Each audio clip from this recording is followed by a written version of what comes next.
Located to eastern and southern Kentucky, this is WYMT Mountain News Weekend Edition. Good evening, I'm Madison Carmouche. Tonight we bring you some unfortunate news out of Menifee County. The Wolfe County Search and Rescue Team responded to a call about an unresponsive camper in the Menifee County portion of the Red River Gorge. Officials found the camper's body off Highway 751 and Suspension Bridge near the parking area. The victim was identified as a man, but his name has not been released at this time. He was pronounced dead by the Menifee County coroner. Folks in the Airport Gardens community of Perry County are back to normal after a barricade situation last night. Police were called to the area for a domestic violence situation. Officers say a man barricaded himself inside an apartment building for several hours. Harry Cullum, who did not want to be on camera, says it was a scary situation having to drive around. Parked my car up there at the old hospital and walked down, and I couldn't get no closer than 50 yards. And then the one lady told me, she said, "Harry, if you want to go all the way around and come in the back way." I parked there and finally got up with my wife and the lady that was, her children were being threatened, and her. Cullum says he is happy the situation did not last all night and he was able to return home after 10 p.m. Yesterday in Richmond, first responders were called to Jeremiah Drive after reports of shots being fired. When police got to the scene, they found Nancy Irwin in a vehicle on the property with a non-life-threatening gunshot wound. They also found the house on fire and called fire agencies for assistance. One man was still inside the home and was later found dead. They immediately contained the residence, tried to make entry because they saw smoke coming out of it, started hollering for the subject to come out, in which he responded and said he couldn't. For what reason, I don't know. Officials are waiting to release the identity of the man inside of the home until his family is notified. Updates on the investigation and the condition of Irwin will be announced in the coming days. The Kentucky State Police are asking for your help identifying a theft suspect. Take a look at your screen. Troopers say this man reportedly stole items from the Valero Food Mart on Kentucky 461 in Rockcastle County. The incident happened around 4:15 on Sunday evening. If you have any information, you are asked to call the KSP Post 11 at 606-878-6622. Yesterday, 16-year-old Jared Suarez was killed in a car crash along US 27 in Nicholasville. This evening, West Jessamine High School opened its doors to help his friends and classmates through this grieving process. West Jessamine's head football coach Scott Marsh says Suarez was going into his third year as a starter, adding that numerous people on the team and young kids in the community looked up to him. So within our team, I think the best thing that we can do moving forward is honor his legacy, and let's all of us try our best to embody some of those personality traits that Jared had that are so wonderful and so rare in people.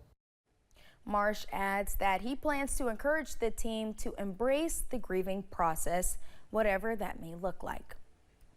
Tonight, there's outrage in New York following the police shooting death of a 13-year-old boy. Police released new body cam footage showing the moments officers shot the teenager who was carrying a pellet gun. Michael George is in Utica. Utica police say they stopped this 13-year-old and another teen Friday night because they matched the description of robbery suspects. Can I just pat you down and make sure you got no weapons on you? The teen runs. Police say he pointed what looked like a gun at officers. It was later confirmed to be this pellet gun. Police say designed to look like a Glock with a detachable magazine. One officer wrestles the teen to the ground and punches him. Another officer fires. Oh my God! Yo, he just shot him! The teen, identified as Nia Emwe, died at the hospital. This witness, who asked us to hide her identity, recorded the video of the incident. From what you witnessed, do you believe the officer was justified in shooting? No, that's somebody's baby. And he didn't fight back. Even when y'all laid him on the ground and was punching on him and stuff, that boy didn't fight back. The officers are on paid leave, pending an investigation to see if they followed protocol. After the shooting, officers performed chest compressions. Initially, there's confusion about who was shot and who fired. I don't know if he shot me. Check him, body check him. Is there any more shots? Just one, there's just one shot, it was me. Emwe was a refugee from Myanmar and a part of the Karen ethnic minority. At a vigil Saturday night, community members prayed for Emwe and demanded justice. And Karen community leaders are condemning the actions of Utica police, calling it excessive force. The New York Attorney General's office is investigating. Michael George, CBS News, Utica.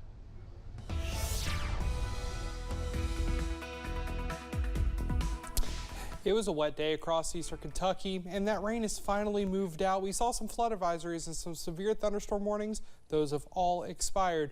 Looking at our observed highs for today, we hit 80s all across eastern Kentucky, some places hotter than others. 85 in Monticello, 86 in Somerset, 84 in Pikeville, and 84 in Jackson.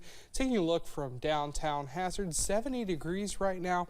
Pretty cool compared to the last couple nights where we've been sitting around the low 80s going into our 11 o'clock hour. Current temperatures across the eastern Kentucky, not too bad at all. 78 Monticello, 75 in Somerset, 71 Jackson, 69 in Clinton Woods, 74 Harlan.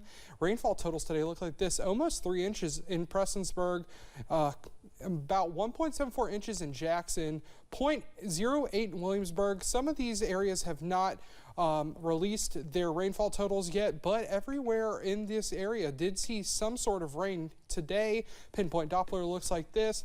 Few small showers in our Virginia viewing areas right now, but the rest of that is just clutter. So we are looking at the possibility of some storms later in the week, so we want you to download that WYMT First Alert weather app. You can scan that QR code in the top right to get your latest information. This is what your hourly planner looks like going into tonight. 50s in the middle of the night, and then warming up to the high 60s and low 70s in the middle of your day. Madison? All right, Drake, thank you. Rule Up, whose goal is to bring career connecting education to the youth of Eastern Kentucky, has hosted several STEM and cyber arcade camps throughout the summer. By partnering with Learning Undefeated, Rule Up now has access to a state-of-the-art mobile STEM lab and are giving 5th through 8th graders an opportunity to learn skills they can carry into their professional lives. With technology growing every day, camps like these are vital to the development of children in this area. Also about preparing them for the workforce right here in Eastern Kentucky, right? We want them to be able to create a livelihood, create opportunities for their next gen, for their family that they want to raise right here in Eastern Kentucky. And I think it would be short-sighted to not think about how much technology is impacting us. At the end of the week-long camps, the students will have a demo day where they can showcase what they worked on during their week at camp. Coming up at 11, officials in the healthcare field are reminding folks to stay aware of a particular illness. The rain has finally moved out of eastern Kentucky, making way for a beautiful start to July. The details on the start of your work week in just a few minutes.